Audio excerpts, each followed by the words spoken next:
Hey there, this is Anna from English for IT, and you probably already know that I teach English. I teach English for IT, but also I teach general English. And today we are going to practice English grammar with you. One of my students who is taking the English for Tech course reached out to me the other day, and she was confused why her answer was marked as incorrect. Look at the question yourself now and tell me why the answer has is actually incorrect. Why we should not say Jane has issues with the login, but we should say Jane is having issues with the login. When my student reached out to me with this question, she also told me that when she was watching the grammar lesson that I shared with her about the use of the present continuous tense, she remembered from that lesson that there is a list of verbs that can never be used in the continuous form. They are so-called stative verbs, such as understand, love, hate, want, desire, belong,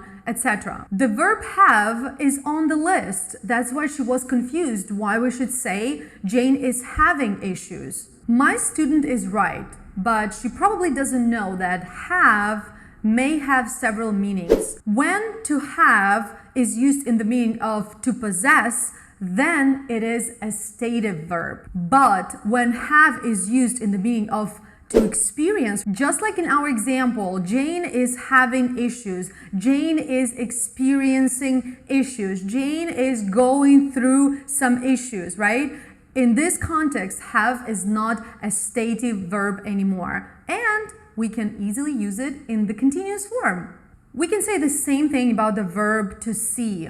To see is a feeling. It shouldn't be used in the continuous form. However, if you use to see in a different meaning, in a different context, for example, I'm seeing a problem here. It means I'm observing a problem here. So see can be used in the meaning of to observe, and then you can easily use it in the continuous form. That's why don't be surprised when your American colleague sends you a message in Slack and tells you, I'm seeing an issue with this ticket.